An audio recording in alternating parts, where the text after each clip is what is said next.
Karen in the neighborhood, the sprinkler situation. It was a peaceful Saturday morning.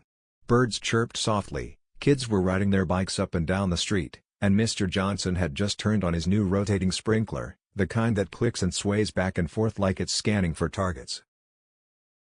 Across the street, Karen was out for her usual morning walk with her tiny white dog, Princess Glitter. Hair perfectly set, sunglasses on, and that stiff look on her face that always made people think she was headed to a PTA meeting, even if there wasn't one. As she passed Mr. Johnson's lawn, one of the sprinkler heads rotated a bit too far and hit her right ankle with a quick splash of cold water. She froze. "Karen, seriously?" Looking down at her now slightly damp sneakers, she scoffed, pulled out her phone, and took a picture of the sprinkler.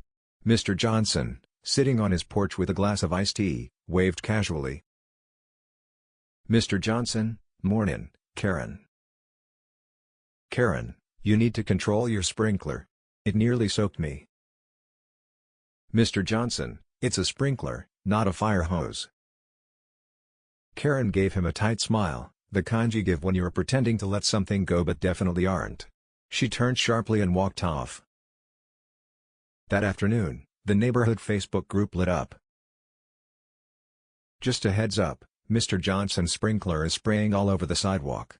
Nearly soaked me and my dog today. Some of us like to walk in peace without getting ambushed by cold water. Karen M." Some neighbors replied with polite support.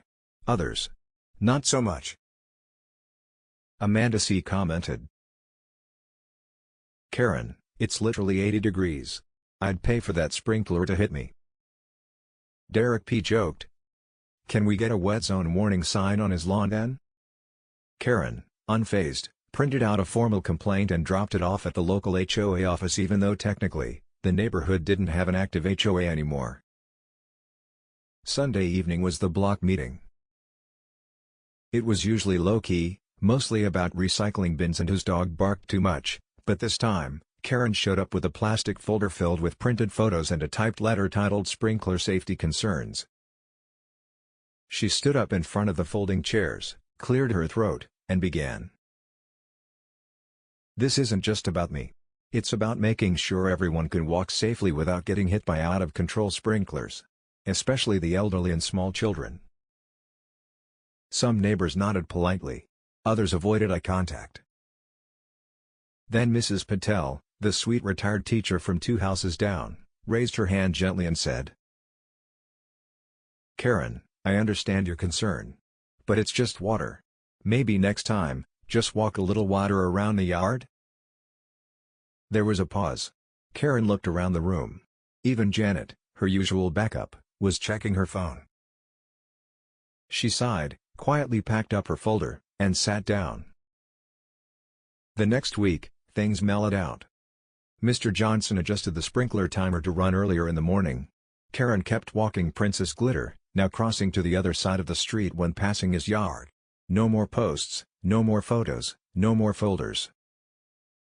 It wasn't a dramatic ending. No one won. But in neighborhoods, that's often how it goes. A little tension, a little noise, and then people just move on. Sometimes peace doesn't come from proving who's right. It just comes from letting little things go.